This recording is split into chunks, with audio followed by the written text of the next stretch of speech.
रहीम। बेटा chemistry 2010 NED पास papers 25 MCQs उसके solve करेंगे।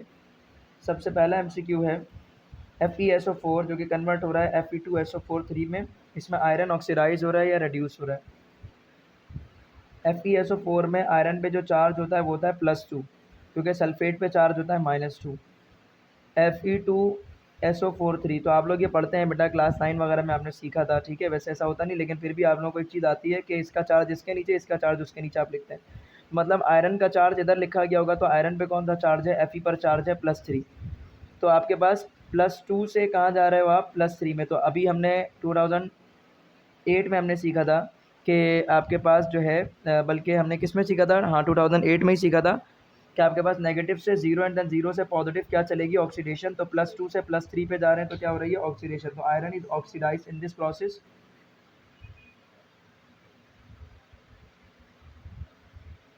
कौन सा ऑप्शन दुरुस्त हो गया, ए।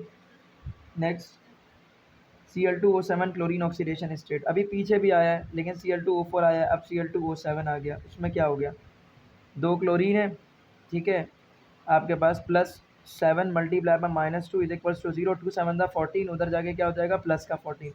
Cl is equals two plus का 14 डिवाइड बाय 2 तो प्लस का 7। क्लोरीन पे क्या चार्ज आ गया, प्लस का 7। ऑप्शन डी जो right answer.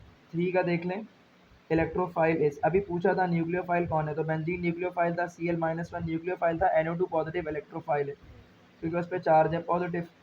Option C is your right answer. 4 का देखेंगे, विच इज बफर सोल्यूशन। अभी बोला 2009 में बफर सोल्यूशन CH3COOH और CH3COONA, ये एसिडिक बफर की मिसाल है, ठीक है। और NH4OH और NH4Cl बेसिक बफर की मिसाल है। तो एसिडिक और बेसिक बफर दोनों ही बफर सॉल्यूशन है, तो बोथ ए एंड बी। तो ए एंड बी, ठीक है। तो कौन सा ऑप्शन दुरुस्त हो गया, सी दुरुस्त हो गया। 5, atomic number 23 element in which period. Atomic number 23, vanadium का एटॉमिक नंबर होता है 23, किस पीरियड में होता है। आपके बाद मुझे ये बताइए कि ये डी ब्लॉक का तीसरा, डी ब्लॉक की फर्स्ट सीरीज का तीसरा एलिमेंट है। तो डी ब्लॉक की फर्स्ट सीरीज किस पीरियड में शुरू होती है, फर्स्ट पीरियड में होते हैं 2 एलिमेंट, सेकंड पीरियड में होते हैं 8 एलिमेंट, थर्ड पीरियड में भी 8 एलिमेंट, फोर्थ पीरियड में पहली सीरीज होती है। तो वेनेडियम जो कि फर्स्ट सीरीज का मेंबर है वो किस पीरियड में बिलोंग करेगा, फोर्थ पीरियड में। तो इसका आंसर क्या हो गया, फोर्थ पीरियड, जो कि किस ऑप्शन में लिखा हुआ है, ऑप्शन बी में। 6, इससे पहले भी इस तरह का सवाल पूछा है। ब्रास बार बार हर साल पूछ रहे हैं। Brass is an alloy of copper and zinc, option A. उसके बाद KSP is less than ionic concentration. अभी पूछा था बराबर हो जाएगी तो क्या होगा, सॉल्यूशन सैचुरेट होगा। लेकिन अगर KSP की वैल्यू कम हो जाए, आयोनिक कंसंट्रेशन की वैल्यू मतलब कैटाइन और एनाइन की कंसंट्रेशन ज़्यादा हो जाए, तो ये सॉल्यूशन आपके पास क्या कहलाएगा, KSP is less than ionic concentration. मतलब KSP कम है, आयोनिक कंसंट्रेशन ज़्यादा हो गई, ये सॉल्यूशन बिकम्स सुपर सैचुरेटेड कहलाएगा, क्योंकि आयंस को हमने डिसॉल्व कराना पड़ता है तब जाके सुपर सैचुरेटेड सॉल्यूशन बनता है। तो 7 का आंसर क्या हो गया, सुपर सैचुरेटेड। अगर सवाल इस तरह का होता है कि KSP is greater than cation and A9, तो फिर क्या होता है, वो अनसैचुरेटेड कहलाता। तो कौन सा ऑप्शन दुरुस्त हो गया, सी जो राइट आंसर। 8 का देखेंगे, paired electron is paired electron para dia या फेरोमैग्नेटिक, तो डाया मैग्नेटिक कहलाते हैं आपके पास, क्योंकि पैरामैग्नेटिज्म और फेरोमैग्नेटिज्म तो अनपेयर इलेक्ट्रॉन की वजह से होता है। तो option A is your right answer. 9 का देख लें, Le Chatelier principle state that equilibrium disturb by. Le Chatelier ये बोलता है कि प्रेशर हो, टेम्परेचर हो या कंसंट्रेशन हो, किसी भी चीज़ की मदद से आप इक्विलिब्रियम को डिस्टर्ब कर सकते हैं। तो all of these is your right answer, that is option D. 10, के ए की वैल्यू एक्सपोनेंट -4 है। हमने पढ़ा हुआ है कि ए की वैल्यू जितने ज़्यादा हो और पी के ए की वैल्यू जितनी कम हो, एसिड आपके पास जो होता है उतना ज़्यादा क्या होता है, स्ट्रॉन्ग होता है, अच्छा एसिड होता है। तो ये एसिडिक है, न्यूट्रल है, बेसिक है, बताइए ये क्या होगा आपके पास। अब इसको निकालेंगे, अब ये पूछ नहीं रहा स्ट्रॉन्ग एसिड है वीक एसिड है। के ए की वैल्यू वैसे तो किसकी ली जाती है आपके पास, एसिड की। इसको निकालेंगे कैसे, पी के ए से निकालेंगे, माइनस लॉग जी,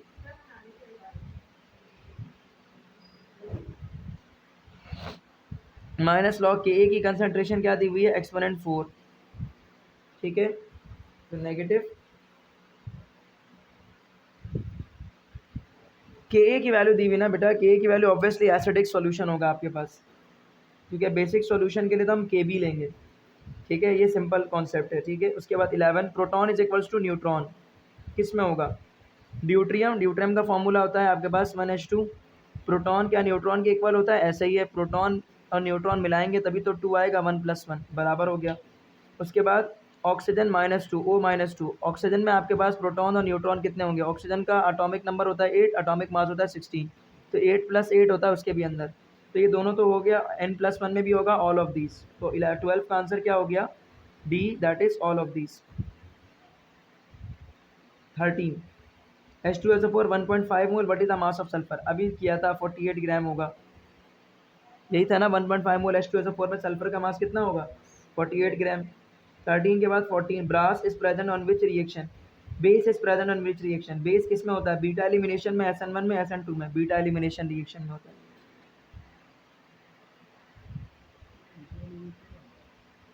E1 और E2 reaction. 15 triacylglycerol घी और ऑयल के अंदर आपके पास मौजूद होता है, तो ऑयल एंड घी इसका राइट आंसर हो गया, that is option number D. 16 देख लें, activation energy is equals to, again 2009 में पूछा था, एक्टिवेशन एनर्जी कैसे निकलती है? Total threshold energy minus internal energy से निकलती है। एक्टिवेशन एनर्जी किसके बराबर होती है? Threshold energy minus internal energy, क्योंकि threshold energy activation plus internal के बराबर होती है, तो कौन सा ऑप्शन दुरुस्त हो गया? Option C. 17 पर आएंगे, any substance having chemically identical atom is called, जिसमें आइडेंटिकल एटम जो मतलब HH, Cl वो मॉलिक्यूल कहलाता है, कौन सा ऑप्शन दुरुस्त हो गया? ए। 17 के बाद 18 the value of R general gas constant is what? 8.314 joule per mole dot kelvin, 1.987 kilo calories per mole kelvin, तो दोनों ही है, तो मतलब both A and B are की वैल्यूज हैं। ठीक है, तो both A and B, option C is the right answer. 19 देखेंगे, combustion analysis is performed for determining number of ions, structure of ions, empirical formula of organic compound, isotopes of an element। empirical formula of ionic compound करने के लिए सबसे पहले हम combustion analysis करते हैं, mass of element find out करते हैं, फिर परसेंटेज, फिर mole ratio, simplest ratio, empirical molecular formula सब करते हैं। सो empirical formula फाइंड आउट करने के लिए करते हैं, ऑप्शन बी। 20 MCQ। अब कहाँ से ढूंढ के लाएं? ऊपर था केमिस्ट्री या नीचे? सबसे आखिर में केमिस्ट्री। ये रहा, कौन सा ईयर है? 2010।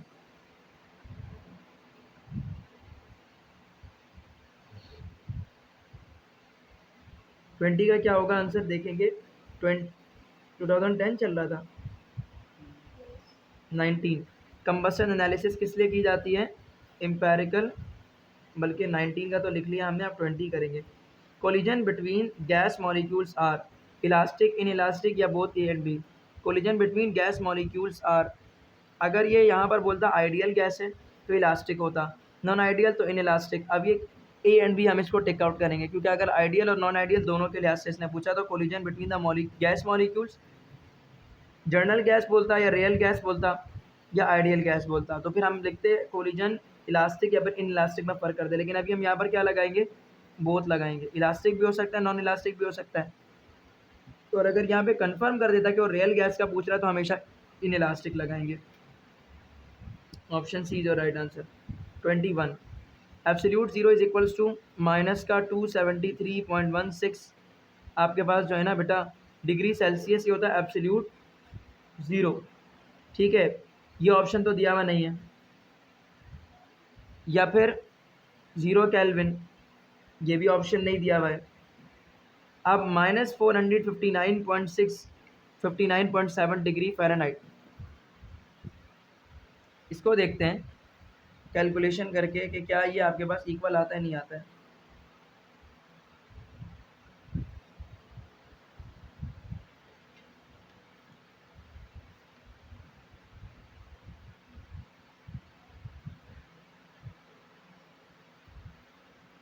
-459.7 डिग्री फ़ारेनहाइट के इक्वल आएगा, तो कौन सा ऑप्शन दुरुस्त हो गया बेटा? कि एब्सोल्यूट ज़ीरो, मतलब वो वॉल्यूम, वो टेम्परेचर जिस पर गैस का वॉल्यूम आइडियल गैस का ज़ीरो हो जाएगा।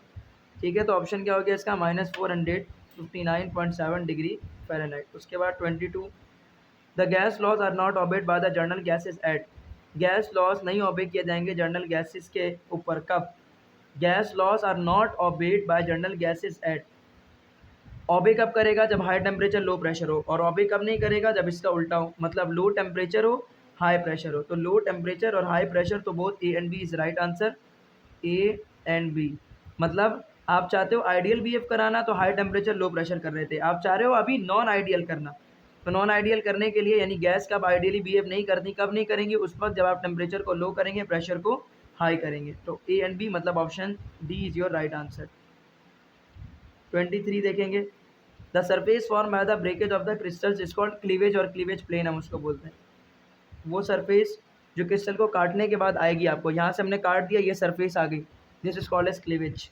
और ये काटा जहाँ से ना, इस प्लेन को हम बोलेंगे क्लीवेज प्लेन, ठीक है।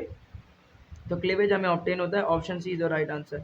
23 के बाद 24, molecular crystals are generally, molecular crystals, ionic crystals are harder, molecular crystals are तकरीबन आपके पास सॉफ्ट होते हैं, ठीक है। तो मॉलिक्यूलर क्रिस्टल्स आर सॉफ्ट, तो option B is your right answer. Molecular crystals की प्रॉपर्टी है ये कि वो सॉफ्ट होते हैं। उसके बाद 25, नहीं, मॉलिक्यूलर क्रिस्टल्स आर हार्ड भाई, मॉलिक्यूलर क्रिस्टल की मिसाल है आपके पास डायमंड का क्रिस्टल।